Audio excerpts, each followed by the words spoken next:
everybody? Welcome back to another edition of the Welch Report. Oh yeah, get excited, get hyped, get lit. We are back again after a 10-day hiatus. I understand it was a long time. I apologize, that wasn't the goal, but we did that to give you all some beautiful 1080p crisp and clean visuals for you all to enjoy on YouTube. Yes, I've been putting in work, paid some money, got myself better equipment, and now look at me. Clear, crisp, clean, in all of my African-American glory. It is incredible, and I'm excited to be back with you all again today to talk about what the world is going on with Kyrie Irving, or rather what just happened with Kyrie Irving. Like I said, again, this is the Welch Report. Leave a like on the video before we even start. Subscribe.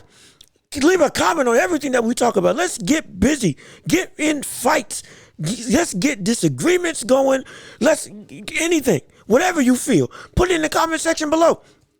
And share this with everybody that you know. Please, let's make this community great. And let's build a big old community where everybody's got their own opinions. We can all have it out right here on this channel. Yes. We're working our way there, and it's going to be up to you to help me out. But like I said before, we got to talk about what the world just happened with Kyrie Irving. He just signed and opted in to a $37 million deal, 1-year deal with Brooklyn after honestly months and heavily weeks over the last couple days, harping on what his decision was going to be, whether he was going to actually leave. For those who weren't able to keep track, I got the facts right here. The brother who averaged 27, 4, and 5 on a nigga, again, 50, 40, 90 splits this season. He went and all of a sudden got antsy. And now put them Nets in a big bind. Said he wanted out, got permission from Brooklyn to go seek, sign, and trade options, put up 6 or 7 teams. Nobody responded. Then he signed back for $137 million. Now, here's where the dilemma lies. What does this mean for Brooklyn? And specifically, what does this mean for Brooklyn coming next summer? Not just this season, but next summer as well. And even more importantly than that, what does this mean for Kyrie Irving come next season? Here's why this is so big and why this is so eventful in the NBA. Brooklyn put their foot down, which is, good on you. Good on you, Brooklyn. Now, again, before I start on my old diatribe, let's get one thing clear. I'm not a fan of organizations. I'm a fan of players. I want them to get what they're due. I want them to get their money, get their respect, get their status, and get the control that they deserve in the organization. I'm all for that. Absolutely. Absolutely. However, I do also understand the responsibility that is on a player when signed to an NBA organization that gives them the right to have that level of responsibility within a team. That is a fact. And Kyrie Irving, for the past couple years, especially this last season, seems like he potentially has not been worthy of that level of control, of that level of responsibility. They let him and KD choose the coach. Kyrie even said, we don't even need a coach. It started the season. They let him do anything that he wanted, relatively. And now we're sitting here and they're not going to give him the max. They refused to give him the max. From what I heard, they were going to give certain credentials and criterias, requirements that Kyrie Irving would have had to follow through on during the NBA season, next season, in order for him to get those monies and to get the revenue that he would have gotten with a max contract. Hence, Kyrie wasn't happy. That's why the dispute happened. Hence why we saw what we saw for the past 4 to 5 days. with that drama. So now with that being said, with him next season, a legitimate question comes as to, one, how dedicated is he to Brooklyn? Because over the past couple years, he's been injury prone. One didn't want to go and play in the bubble when the bubble was a thing. Then didn't want to play through COVID. Again, his feelings on COVID are his opinions. His feelings on vaccines are his opinions. I have mine. I think he should have taken it. I think everybody should take it. But he then, at the end of the season, goes on to say, I wish we had more time to gel, as if he didn't understand, or as if he's just oblivious to the fact that his decision caused for the team not to be able to reach its full capacity, with him not being able to be on the floor because of his decision. It would have been different if he acknowledged it. Yes, this is what it is.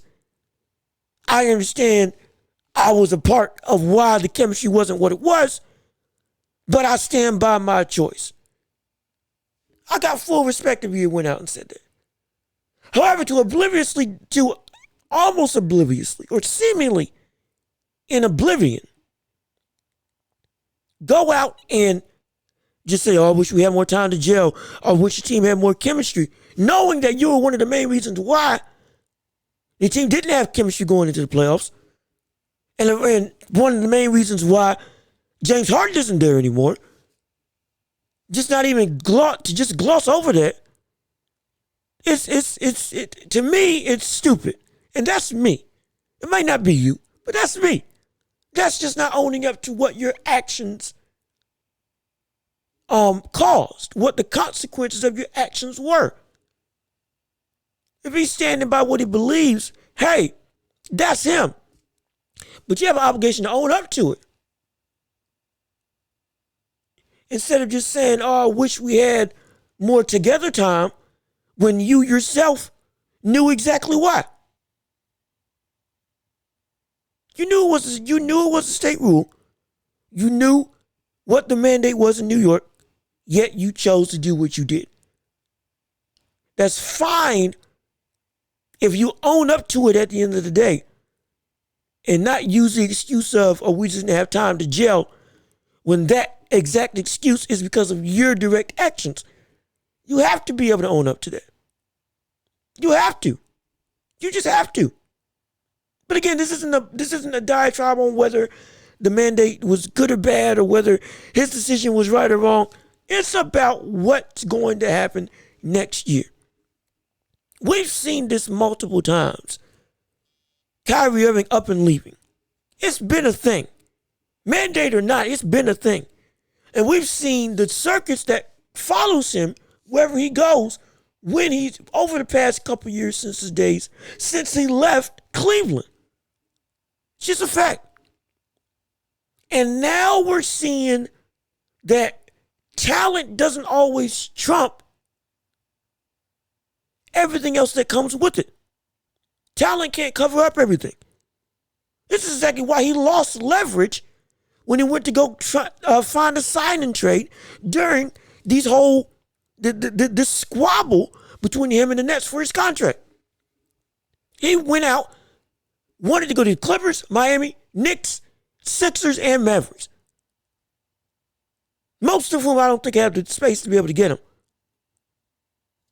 He wasn't going to the Sixers because they just traded for James Harden. Now, I don't think he's going. I can guarantee if they ain't trading back, that ain't happening. That's not happening. That's not happening. In all the other places, I believe, except no, I don't even think the Mavericks. No, I don't think any of these destinations that he wanted to go to had legitimate room. And then outside of the Lakers, who were willing to move out Westbrook, who nobody wants during this stage in his career, because of his inability to adapt and change, and to a degree be coachable, and mold himself into a system so that he can maximize his own potential. Nobody wants that, brother. Sure enough, not the Nets. And him and KD got their own beef. There still is a slight bit of animosity. It may be all love in terms of, yeah, we respect each other, respect their history. But this ain't no media thing. No, there is a little bit of bad blood still there from how that whole situation ended in OKC with KD going to the Warriors. So we know that would have been questionable. So now, Kyrie Irving has to be able, this is a prove-it season for him. That's what this whole thing transpires down to. Everything equates to this season being a prove-it season. What, and by prove it, I'm not talking about his production. I'm talking about his consistency. His consistency on the floor. If another thing comes up that causes Kyrie Irving to be the center of the NBA media world and the NBA drama world, and it also affects his ability to play on the floor, whether he chooses to, and in some cases, if he just chooses not to play, which he's done this season, he just chose not to play at one point in time in his stint with the Nets. Legitimately, just straight up. What was it? It was some like birthday party thing. He was out clubbing or something like that. Just actively went and just didn't play. This is a prove-it season, and he has to show that he can go and play the entire, at least 70 games. Minimum 70. If I was going to even think about giving him the max as any organization, let alone the Nets, it has to be 70 games, similar production to this year, on top of a legitimate playoff push. Not a first round exit, getting to the finals. Or at least if you don't get there, Western Conference Finals, and you have a stellar season. That's where it's going to have to be. Because right now, no team in the NBA wants to give you a max. None. None at all. And if they do, it's going to do the same. They're going to do the same thing that the Nets did this season with your contract disputes. They're going to come out. They're going to go and give you, these are the requirements that you have to do. You got to play an X amount of games, produce this number. You can't do da-da-da-da-da-da-da-da. Some probably going to say, some might say you have to take the vaccine. Some might. And probably going to have some clause in there about no off-court activities hindering you from on-court play. Something most likely, that's what's going to be in his contract. And he doesn't want to be tied down to restrictions. That's one thing we know about Kyrie Irving. That's why we love him and hate him. One reason why his game is so free is because of the fact that he doesn't have restrictions. He doesn't let anybody hold him down to what he can and can't do. And it translates to that free-flowing lifestyle on the court. It translates to that lifestyle translates to free-flowing play on the floor, which we see from a night in and night out basis. However, in the NBA, you have to make compromises. There has to be compromises, whether you like it or not. And there is no holds barred on just pay me the money and I'll do what I want to do. It can't happen. It can't happen. It can't happen. One of the biggest reasons why LeBron has some of the most freedom when it comes to what his input is in an organization is because of the fact that his availability, his consistency, and his dedication to not only the game, but the organization that he's playing for is never in question. Never in question. The utmost trust. We don't trust you, Kyrie, That's the problem. We don't trust you. As much as we love you, we don't trust you. And if we can't trust you, we can't pay you. We can't. It would be stupid of me to give you that amount of money. And I potentially may not see you for 60% of the season. Either because of injury or because of your own accord. That can't happen. So now that's why all the other teams in the NBA are turned off on you. Outside of LA, who want to put Kyrie and LeBron back together, which I would love to see as well. That's it. And they ain't got nothing to give you. Nobody else can trust you. Detroit's got the money, but they have nothing they want to give you. And they may not even want to deal with the headache that you may bring to their organization. That whole team has been put through a roller coaster. That whole organization is put through a roller coaster due to Kyrie Irving. This isn't hate. This is facts. This isn't hate. This is facts. This is not something to me just trying to stomp and jump on them and say, oh, you da-da-da-da-da-da-da-da. How dare you do this and do that? Not doing that. Not doing that. If you think I'm doing that, you're stupid.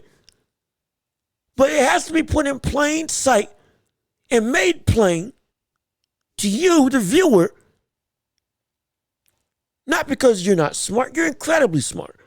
But because of the fact that it has to be made sure that the standard is understood as to why this is happening and what ramification it's going to cause, and what the root issue is as to why this is happening in the first place.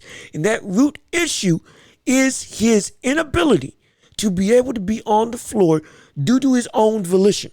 There is no trust in the Nets in Kyrie Irving as a person. Not as a player. As a player, we know what he's going to do when he steps on the floor. But as the person, is he going to get on the floor? And for what reason? If it was just injuries, okay, cool. Still give him the max, because I would still be hesitant, but I'd be more likely to give him the max if it was just injuries than the rest of the stuff that we have to deal with in terms of with Kyrie Irving and his life. It's just a fact. It's just a fact. It's just a fact. Essentially, again, it isn't just him. Forget the COVID thing. Let's talk about the coach as well. He essentially said we don't need a coach in Steve Nash at the start of their season when he first got to Brooklyn. We don't need a coach. That was his words.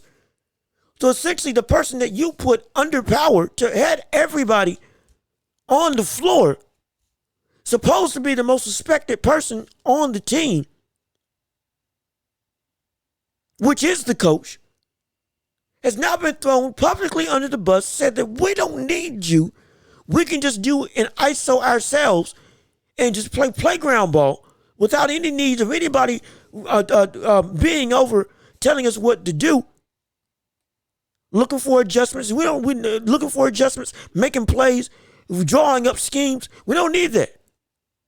And to your newly signed head coach, which in his first couple years in the league, on your team, that's not okay. You can't do that.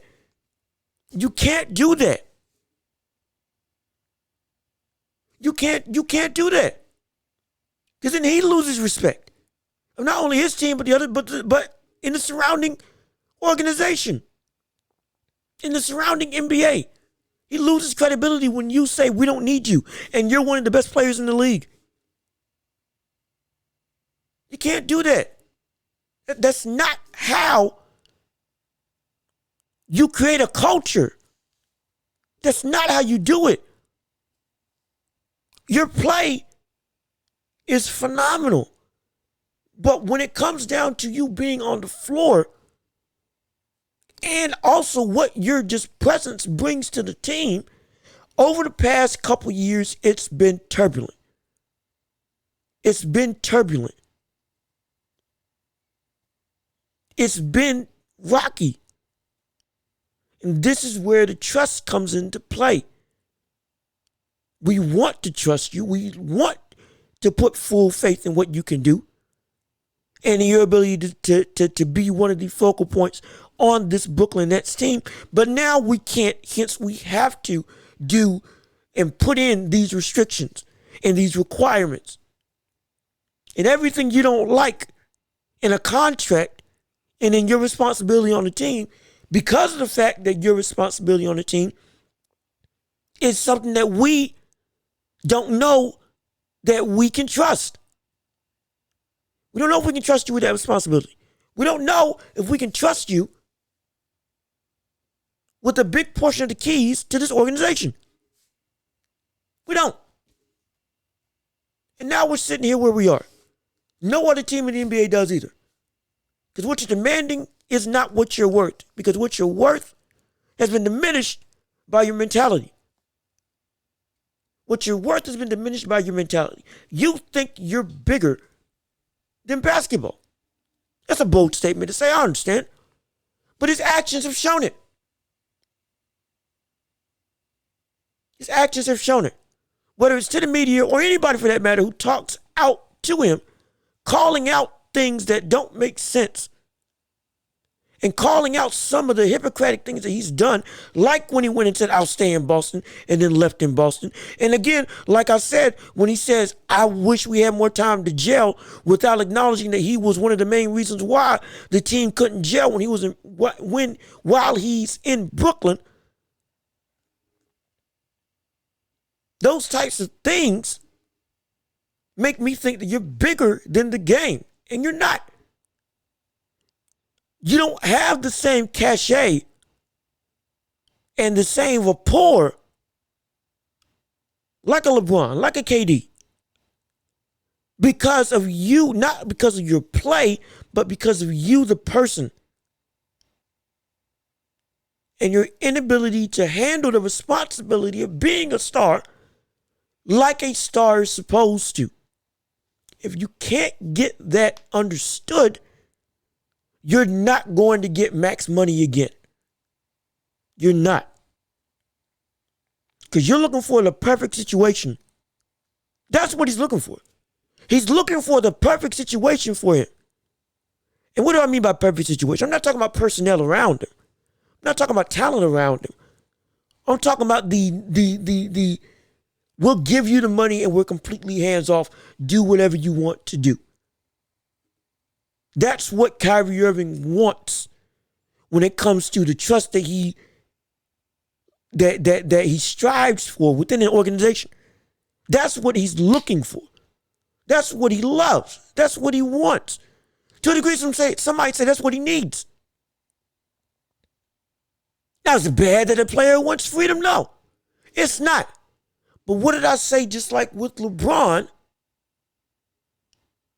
his actions have built up a history that teams can catalog and look at and say, okay, I can give him this money with all of this responsibility and all of this trust with no issue whatsoever. That's what he's been able to garner because of his actions both on the floor and off the floor within our organization. That's what he's been able to do. Kyrie has not done that. He hasn't. I would love to hear how Kevin Durant feels about this whole thing. I would love to publicly hear what Kevin Durant has to say about this whole situation. Because I can guarantee you right now, Kyrie Irving signed a 1-year deal, $37 million. That's a player option. If this same mess is happening next season, he's gone. KD's gone. KD's gone, or as much as he hates to say, he's going to tell the Nets, trade him, mid-season, trade him. Because I guarantee you, Kyrie Irving ain't probably, with the way things are going now, Kyrie Irving probably ain't going to be there come next season. Come the summer, he's going in the offseason. I guarantee it. I'm almost positive. Now, I could be wrong, but I'm probably not. I'm confident that he's not going to be there come next season. Kyrie's not going to be a Brooklyn Net come next season because of these contract disputes right here. Because of this stuff right here. The very notion that he has to have responsibility put on him and he has to have restrictions put on him. He's not going to be able to say, okay, yeah, I'll adapt. This isn't a knock. This is what he's shown. I'm going off of history. I'm going off of everything up until this very moment. This isn't me making assumptions. This isn't me trying to go and drag Kyrie Irving under the bus. Some may say that. They're stupid. That's not what I'm doing. I'm using the catalog of information that I have and the track record that Kyrie Irving has shown since he left Cleveland up until now, making promises that he can't keep, saying he wants to stay and then leaving, causing dissension in the organization, causing strife amongst teams and their chemistry, not being available, whether it's because of injury or otherwise. Or rather, in spite of injury, with other things as well, causing him to not be available. Because I don't hold injuries against players. I take that into consideration, but I don't hold that against them in a major way because I get that life happens. Everybody's body is different. Everybody's biology is different. Some people get hurt more easily than others in the NBA. That's just a fact. You don't know when an injury's coming. While I use that to gauge whether somebody is applicable to be paid max money, it is justified to take that into consideration. Absolutely. Do I hold it as the end all be all? Not always. But with that on top of the mess that we see Kyrie Irving doing this season and over the past couple years, that's where this opinion and this outlook comes into play. And again, it's completely justified. I'm not paying Kyrie Irving max money without me putting some sort of requirement on him to do what you need to do.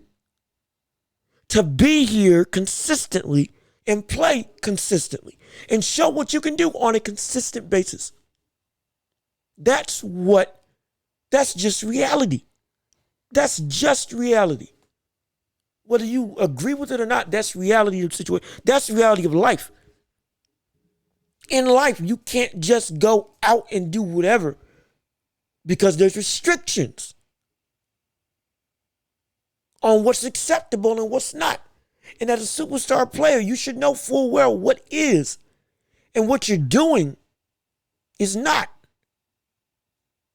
It's not. You're causing more headache than you are strife. This is not to, again, not to jump on him, not to be all punch him on top of the head and say, shame on you. I'm not doing that. But you have to call a spade a spade. And you have to be able to go in and objectively look at the situation. Because you can compare Westbrook and Kyrie, both of their situations in terms of where they can go and what they can do with their careers at this point. You can look at them very similarly. One's because of off-court issues, the other one's because of on-court issues. Westbrook is the complete opposite of Kyrie Irving, but the problem still stays the same.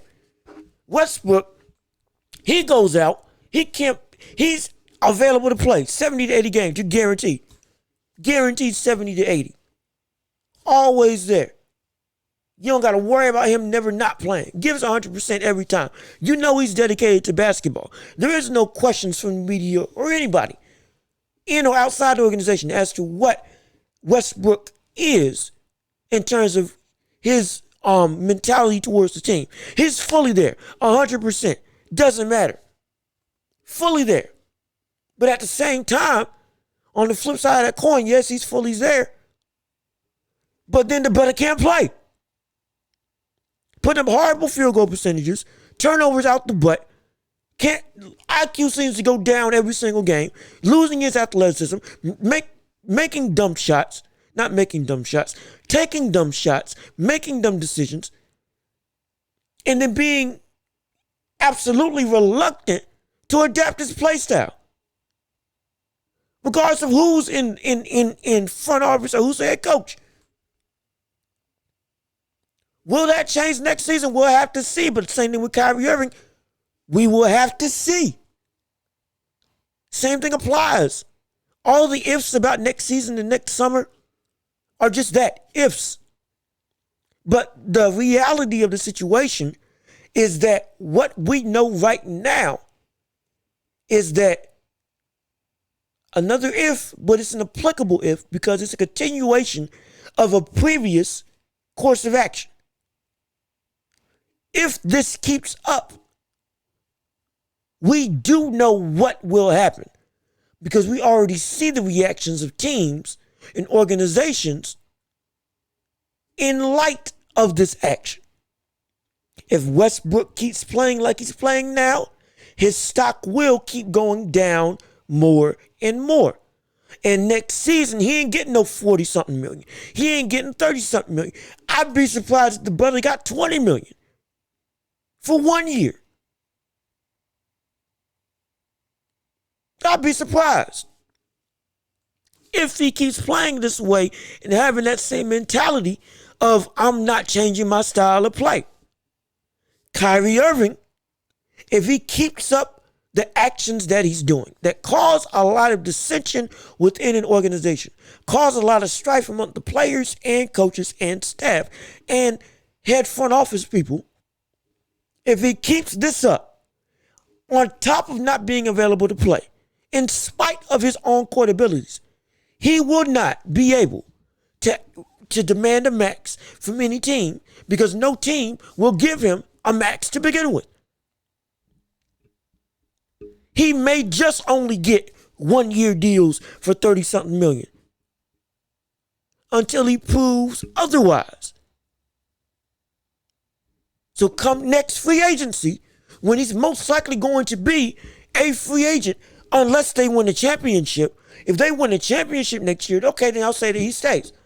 Outside of that, I am almost certainly confident Kyrie Irving leaves. Certainly confident Kyrie Irving is gone from Brooklyn. Almost positive. But wherever he goes, he's not going to be able to demand anything that he's trying to demand from Brooklyn now, because everybody's going to have a warning sign for Kyrie Irving alone, that if you come play for us, read this. Any of these rules are broken on this big sign that we have outside of our front office, boom, null and void. We ain't got to pay you a dime. That's what's going to happen. That's what's going to happen. Whether you're a fan of Kyrie Irving or not. Because you have to think like organizations. That's what you have to do when you are contemplating what to do and who's worth what. Just saying that somebody's worth it doesn't mean anything. Now, if you look at the eyes of somebody like the front office of Brooklyn, like the front office of Detroit, like the front office of the Mavericks or the Clippers or whatever team that he named that he wanted to play for during those sign and trade searches which came up and failed, you have to look at it through their eyes and say, if I did keep you, if I signed and traded you, you are going to have to do X, Y, Z. Why? Because again, it goes back to a lack of trust. Any organization is built off of trust. Every organization is built off of trust, whether you like it or not. If I'm doing insurance, the customer trusts me to give them the best deal, and the insurance company trusts me to be able to secure the deal when somebody becomes interested.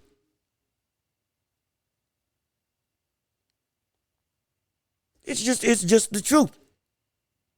If I'm a restaurant, whoever supplies the food, I trust them that their stuff that they ship to me is safe, clean, secure, untainted, not dirty, not old, not moldy.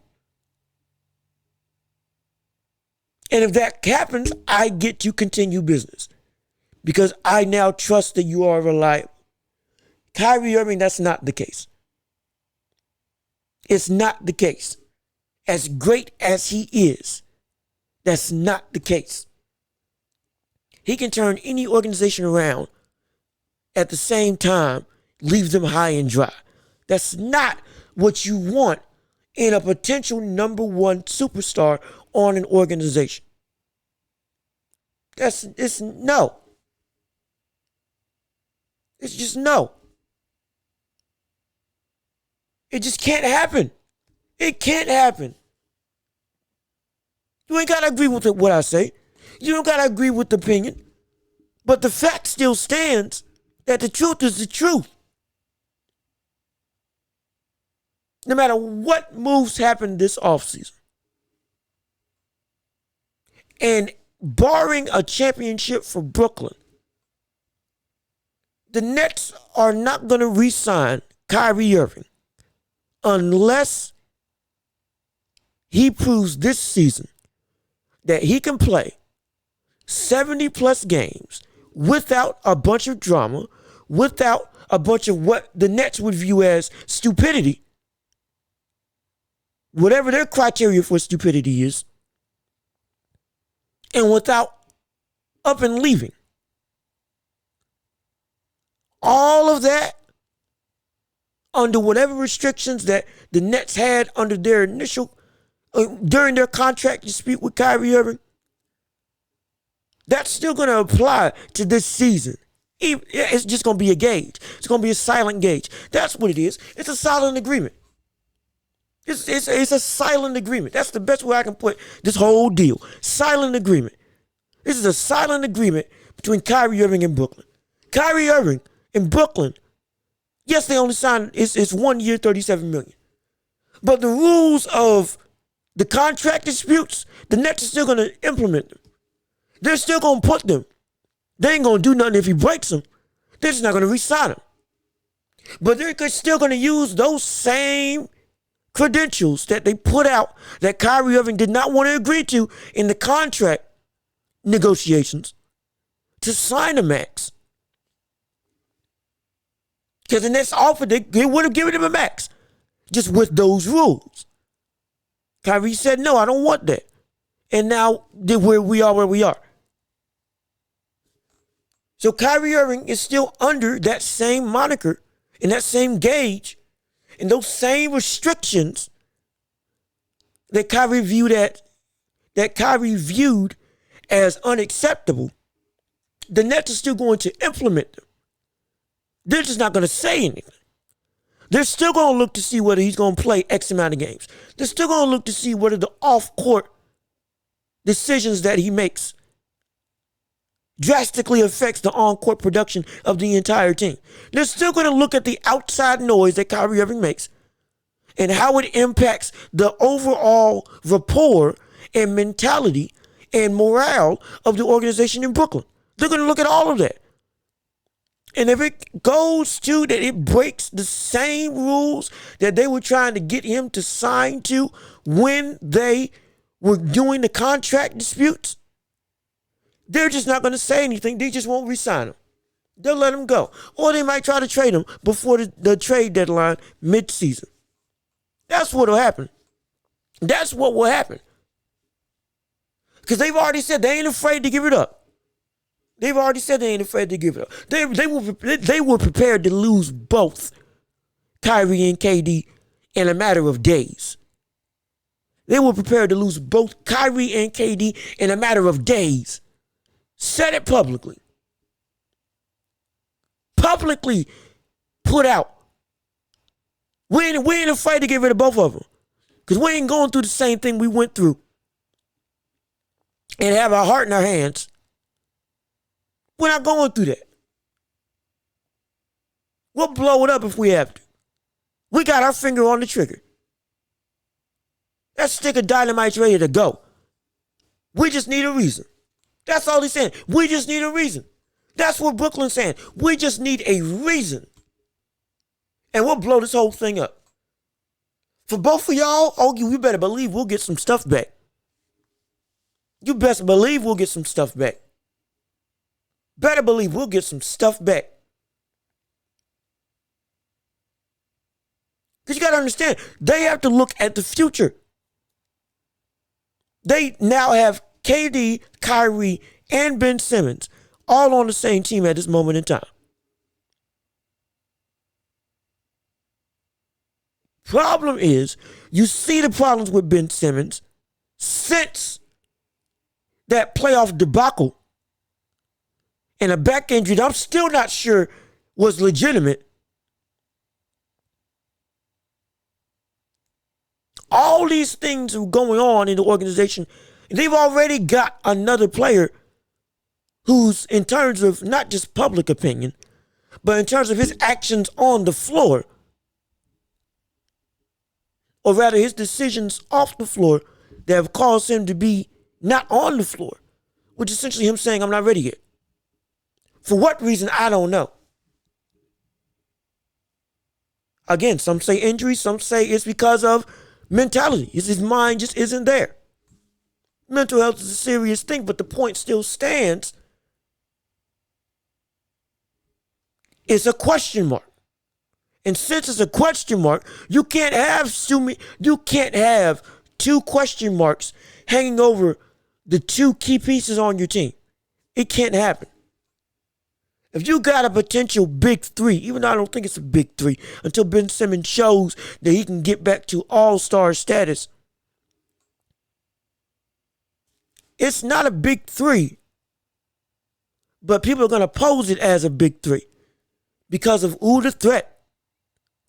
The threat of Ben's incredible defense, the threat of his ability to push the pace, and his passing, his IQ, his ability to drive, and all this stuff. Yeah, he can't shoot.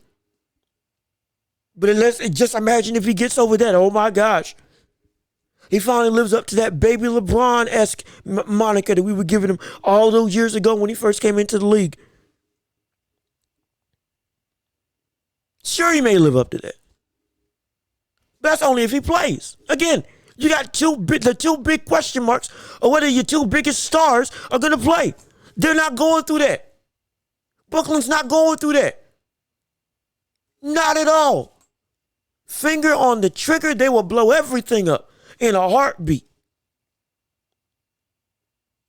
In the blink of an eye. Again, just give me a reason. That's essentially that's what I feel the Nets are looking at right now. Just give me a reason.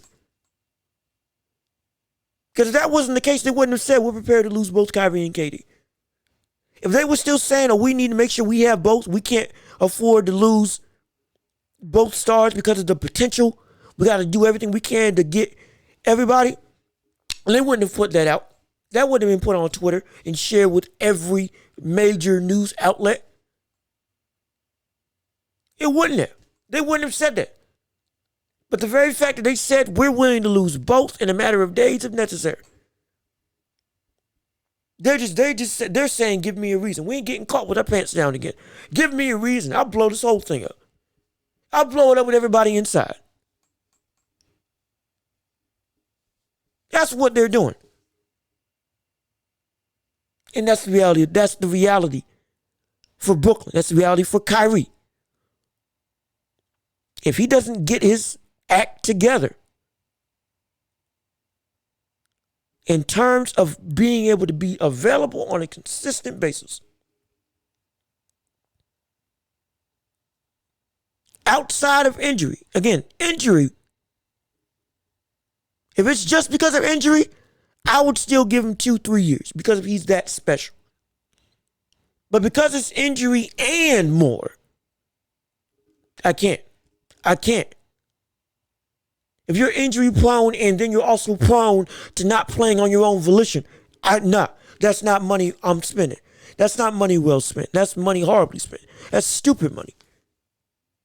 That's ignorant money. That's what that is. That's ignorant money if I did that. And that's what potentially is going to be the situation.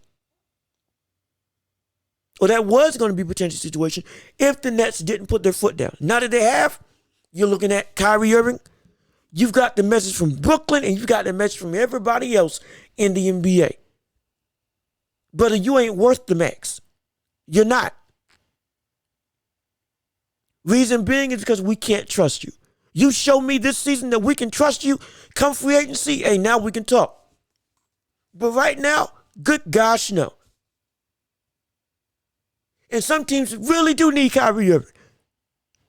But outside of Los Angeles, not one team showed interest in Kyrie, in one of the hottest commodities in the NBA. That should tell you something. That should tell you something. That should tell you that all of this isn't just hearsay. This isn't just us trying to make a big scene, make a big spiel over the severity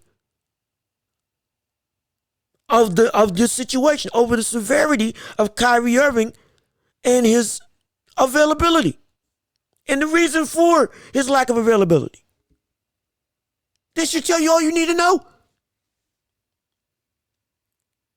If the Sacramento Kings weren't even willing to say, we might give up some pieces, and they're one of the worst franchises in the NBA. If Detroit, with all their money that they just cleared up, weren't willing to do it. If the Knicks weren't willing to do it, that should tell you all you need to know about this situation. This isn't just us going off the rails saying this, just saying nonsense for clicks. This is facts. This is facts. This is facts, man. And I wouldn't be surprised if he has a hard time, again, if this keeps up. Same thing that happened same thing that happened this past season happens again this season, or next season rather. I would not be surprised if it becomes a hard sell for anybody to pick up Kyrie Irving. He may have to pull a Dennis Schroeder. Asked for 30, 40 something million. Ended up signing with the Celtics for 8. Asked for a butt ton of money when he was playing with Los Angeles for them to re-sign him. Because he thought he was worth X, Y, Z. And then he has to go sign with the Celtics for $8 million. 1 year, $8 million. Almost a veteran minimum. Might have been a veteran minimum even. That might be what Kyrie Irving has to do. That may be all that teams may be willing to do. Now, is it going to be the veteran minimum? No, it's not. Is it going to be severely under $100+ million? Absolutely. Is it going to be 1 year? I wouldn't be surprised. I wouldn't be surprised if at max they gave him 2-year contracts. At max 2-year contracts. That's all that's all at this point in time. I could see teams be wanting to offer Kyrie Irving. That's the only thing I could see them wanting to offer Kyrie Irving. Safely. 2 years at max. At max. And that's if I really need you. That's if we got a championship team now. And you're the piece that can take us over the top. That's the only reason why I'd give you a 2-year max. Outside of that, it'd be 1 year for me. But again, everything's going to harp down to this coming season. When he resigns, how much does he play? What drama does he bring? Again, we're looking at this from an organization's perspective. What drama does he bring? How much is he going to be able to play? Will he be able to consistently be on the floor? Or are we going to get a similar situation to what we got with last season? And now we can't trust Kyrie Irving. If that be the case, guarantee, mark my words, it's going to be hard pressed for anybody to sign Kyrie Irving. And Brooklyn might just be out of 2 stars. Because if Kyrie's gone and leaves for free agency, best believe Kevin Durant is not going to stay with Ben Simmons. Best believe he's off and running.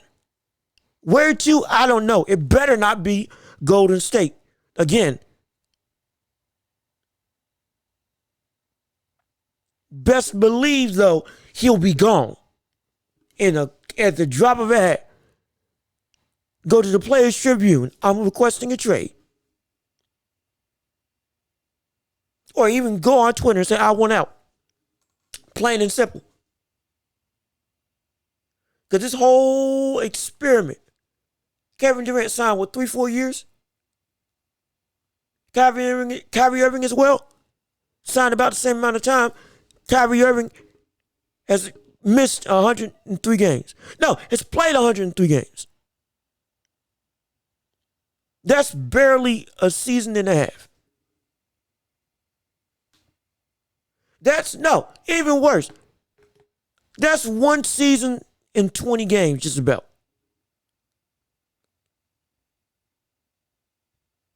That's as much as he's played. And most of that wasn't because of injury. Most of that was not because of injury.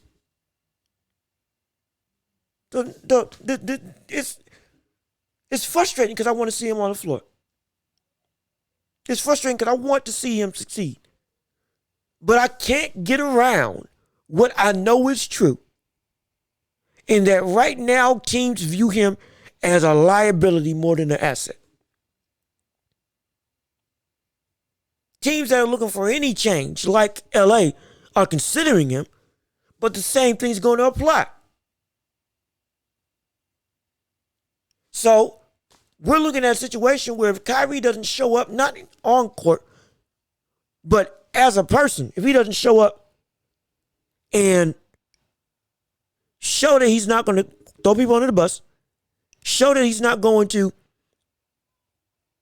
bring a bunch of drama that would dissuade teams and cause teams to have to essentially play PR roulette. On top of being consistently able to be on the floor and build a legitimate chemistry-driven team. Because you know his production is going to be there. But again, that time to jail that he complained about when they lost, that he wishes he had time for, he's got to show that he can stay around long enough to actually have that. So all of those things have to come into play for Kyrie Irving to get some legitimate money. And for teams to look at giving him more than 2 years. But this is a proving season not just for Kyrie Irving, but for the rest of the league. Because everybody's going to be watching him. And whether you like it or not, anything that he does is going to get scrutinized. Put under a microscope. Because teams are looking for, this is one of the biggest talents that's most likely going to be a free agent come the end of next season. And if we want to get him, what are we going to have to do? We're going to have to really make sure that he's not going to bring the same mess that we saw last year. If he hasn't shown that he hasn't changed, then our money ain't going to change hands. Plain and simple. If he does, hey, great. Now we got a conversation. Phenomenal. But if it doesn't happen, it doesn't happen. And you're going to be looking at 1 to 2 year offers that teams are going to give him. And Kyrie Irving is going to have to be okay with it. He's going to have to be. This ain't because I don't want him to be successful, but that's what organizations are looking at. And if they are thinking that nothing that I say in terms of, giving the max, giving the money, do this, do that, it's going to make a difference, because I understand exactly what they are thinking, which is if I'm a potentially give you $100+ million and a max slot on my team, I need you to be here for the long haul. I don't care how good you play. If I can't rely on you for 20 games and only half of a playoff series, we got a problem. We do. We got a problem. That's just the nature of the beast. If something comes up again and we have to deal with this same level of production in a finite avenue, only getting to play half of the playoff games that we play in, half the season. Yes, COVID restrictions, I believe COVID restrictions aren't going to hinder him from playing again. Cool. That's one hurdle amongst the many other hurdles that we have to make sure are clear when it comes to Kyrie. That's what organizations are thinking. Whether he proves them right or wrong, we're going to see next season. Lord knows I hope he proves them wrong, because I want to see him. I love to see him get paid. Make another run at a chip. Get a fully fleshed team that he has great chemistry with. But that's up to him. It's up to him. That's what teams are saying. The ball's in your court. The ball is in your court, Kyrie. Do what you need to do. Do what you need to do. But whatever you do, just know, as much right as you have to do whatever you want, we have as much right to say whether you're worth us paying you. That's the reality of the situation. That's just it. That it is what it is. Whether you like it or not. Whether I like it or not. It is what it is. It absolutely is what it is. And again, if he becomes great, excuse me, let me rephrase that because he's already great. If he becomes the consistent player and is able to be there the full time, hey, phenomenal. But that's yet to be seen. And that's the biggest problem. It's yet to be seen.